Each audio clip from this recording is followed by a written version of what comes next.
असुर भक्तों को कितना सताते हैं, हम और आप ये श्रीमद् भागवत महापुराण के माध्यम से दो शब्द जानेंगे और सबको जानने योग्य है। ब्रह्मा जी का बनाया भाइयों बहनों 12 महीने का ही एक साल होता है। द्वापर युग की बात है। हिरण्याकश्यप अपने को ही भगवान कहते थे और पूरे देश में नगाड़ा अपने नाम का ही बजवाते थे कि मैं ही भगवान हूँ। पर उन्हीं के घर में, दैत्य के घर में ही उन्हीं का पुत्र बन के आए भक्त प्रहलाद जी महाराज। भक्त प्रहलाद आए, वो 5 वर्ष के ही उम्र के थे। स्कूल में भेजा करते थे जब पिताश्री, तो वो जाया करते थे, पर उन्हें अपने प्रभु का ही याद सदा, स्कूल में जाएं या रास्ते में रहें या घर में रहें, प्रभु का ही याद उन्हें भाती है। बाकी संसार का और पढ़ाई लिखाई उनसे दूर नज़र दिखता है। हे भाइयों बहनों, एक दिन की बात है, प्रहलाद जी जा रहे थे। एक कुम्हार और कुम्हारिन जो मिट्टी धरती माँ को खोद कर घड़ा बनाते हैं और नीचे लकड़ी कर, ऊपर घड़ा, फिर ऊपर लकड़ी करके जैसे चिता जलाएं उस प्रकार से धरती मैया को जलाते हैं। कुम्हारिन चली गई थी जंगल लकड़ी को, और इधर पति देवता लकड़ी का चिता सजाते हैं और धरती माई की घड़ा बनाए हुए घड़ाओं को उठा उठा कर ले जाके चिता पे रखते हैं। पर उसी घड़ा के अंदर एक बिलार बच्चा दो दिए हैं। वो बिलार का बच्चा वो कुम्हारिन देखी थी, पर ये कुम्हार देवता नहीं देखे। ये ले जा करके लकड़ी पे रखे और ऊपर फिर से लकड़ी रख करके मिट्टी चारों तरफ से लकड़ी कर छाप दिए और उसी में आग लगा दिए। घड़े में 2 बिलार के बच्चे भी थे। जब कुम्हारिन बाहर जंगल से लौट के आई, उन्होंने देखा, पति से पूछा कि पतिदेव क्या बिलार के बच्चों को आपने बाहर निकाला? उन्होंने कहा हमने तो देखा ही नहीं देवी। वहीं राम राम कहते हुए कुम्हारिन परिक्रमा करने लगती हैं और कहती हैं कि अगर श्री राम आप ही ईश्वर हैं, आप ही परमेश्वर हैं, आप ही सबकी आत्मा हैं, तो आज बिलार के बच्चे सलामत घड़ा से बाहर निकले, वो घड़े में आँच न लगे। हे प्रभु, आप ही सूर्य, आप ही चंद्रमा हैं, आप ही अग्नि हैं, आप ही तो सब कुछ हैं स्वामी। श्री राम कहते हुए परिक्रमा लगा रही थी। उसी समय प्रहलाद जी महाराज पहुँचे। बोले माता श्री राम कौन हैं? बोले पुत्र श्री राम ही सबके ईश्वर हैं। बोले हमारे पिताजी कहते हैं हमें ईश्वर कहें। बोले वो भ्रम है पुत्र। तो प्रहलाद जी ने प्रण किया कि अगर आज यहाँ पूरे दिन रुकूंगा, स्कूल नहीं जाऊंगा, अगर सुबह कब निकालोगी आप घड़ा खोलोगी? बोले अगले दिन जब खोलने योग्य होगा।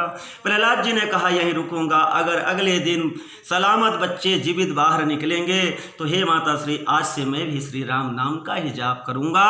पिताश्री कहते हैं कि मेरे को भगवान कहो कभी नहीं, हमेशा अपने प्रभु का ही याद करूंगा और संसार को प्रभु का नाम लेने के लिए ही रास्ता बताऊंगा। इस प्रकार उन्होंने प्रतिज्ञा किया और वहीं रुक गए। 24 घंटे बीते। जब खोलने योग्य हुआ भाइयों बहनों, तो जब कुम्हारिन और कुम्हार घड़ा निकालना चाहते हैं बाहर, तो बिल्कुल जरा सा भी आँच नहीं लगा है घड़ा में। बच्चे आवाज़ कर रहे हैं और घड़ा बाहर निकल आता है। प्रहलाद जी दृढ़ विश्वास करते हैं कि प्रभु श्री राम से बढ़कर कोई नहीं जगत में। श्री राम जब चाहें ब्रह्मा को मच्छर बना सकते हैं, ब्रह्मा को जब चाहें मच्छर, और मच्छर को जब चाहे ब्रह्मा बना सकते हैं। हे भाइयों बहनों, इसी बात पर भक्त प्रहलाद जी अब राम नाम ही कहने लगे। पिताश्री उनका राम द्रोही थे, राम नहीं कहने देते थे, उनको पहाड़ से पटक देते थे, समुद्र में डुबवा देते थे, हाथियों के पांव से अपने पुत्र प्रहलाद को मलवा देते थे, कोलू में चक्की में पिरवा देते थे। लास्ट में खूटा लोहे का लाल करके धौकनी से धुकवा कर खड़ा किए और प्रहलाद का दोनों पीछे हाथ करके उसी खूटे में जब बांध कर 2 लोगों से बोले कि इसके सर से अलग 2 टुकड़ा आरा चला के कर दो। भाइयों बहनों, उस समय प्रहलाद जी के आंखों में आंसू के धार बह रहे हैं। कहता है पिताश्री अरे बता दुष्ट तेरा भगवान राम कहाँ है? प्रहलाद जी महाराज कहते हैं पिताश्री हम में आप में ये खड़ा खंभ जो आप लाल करके हमको बांध रहे, इसमें भी मेरे प्रभु श्री राम। बोले अब आरा उठाओ, जल्दी अलग करो इसको, इसके राम कहाँ हैं? जैसे सर पे आरा रखते हैं भाइयों बहनों, उसी प्रकार भगवान आधा ऊपर का सिंह रूप है और नीचे मनुष्य रूप है। आधा नर और आधा सिंह का, शेर का रूप लेकर भगवान प्रकट हो जाते हैं। बोलिए नरसिंह भगवान की जय। और जैसे ही प्रकट हो जाते हैं तो आरा चलाने वाले तो वहाँ से दोनों ऐसे खींचते हैं और हिरण्याकश्यप को एक हाथ यहाँ नाभि पे और एक हाथ यहाँ लगा के भगवान अपने गोदी पर बैठा लेते हैं। हिरण्याकश्यप कहाँ बैठा था? बीच डेहरी पे, रास्ता जहाँ दरवाजा होता है। भगवान गोदी में बैठाते हैं और पूछते हैं कि ये बताओ, तूने ब्रह्मा जी से कितनी वरदान मांगा है? अरे मैंने किसी मनुष्य से नहीं मरूंगा ये मांगे हो ना? बोला हाँ। तो बोले मैं मनुष्य हूँ क्या? बोले तूने मांगा है किसी पशु से नहीं मरूंगा। तो बोलो मैं क्या पशु हूँ? न मैं मनुष्य हूँ ना पशु। कहता है हाँ प्रभु आप न मनुष्य हैं ना पशु हैं। तो बोले कि ब्रह्मा का वरदान पूर्ण हुआ ना, दूसरा तूने किसी अस्त्र शस्त्र से नहीं मरेगा। तो बोलो मेरे हाथ में क्या ये कोई अस्त्र शस्त्र है? बोले नहीं प्रभु ये तो नाखून है। बोले ये बताओ कि तूने ब्रह्मा से अब तीसरा वरदान मांगा है कि ना धरती पे मरूंगा ना ऊपर, तो अभी कहाँ हो तुम? धरती पे हो कि ऊपर हो? बोले प्रभु आपके गोदी में। बोले ये भी ब्रह्मा का वचन पूर्ण हुआ कि नहीं? बोले पूर्ण हुआ।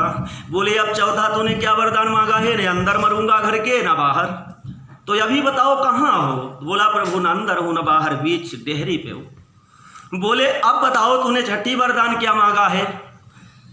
कि 12 महीने के अंदर नहीं मरूंगा। 12 महीना, तो ये 12 महीना है ब्रह्मा का बनाया कि ये अधिक मास है, ये स्वयं मैं पुरुषोत्तम मास, मैं स्वयं ये मास बनकर आया हूँ तुम्हारे लिए ही, भक्त की अपने रक्षा करने और असुर का संहार करने के लिए मैं अधिक मास बना हूँ। ये भी ब्रह्मा जी का वचन पूर्ण हुआ। बोला हाँ प्रभु। तो बोले अब बताओ दिन है कि रात? तूने ये भी मांगा है कि दिन में नहीं मरूंगा ना रात में, तो बताओ दिन है कि रात है? तो प्रभु उस समय गधबेरिया था, ना दिन था ना रात था। भगवान पकड़ कर याती नोच कर फेंके 100 योजन दूर गया।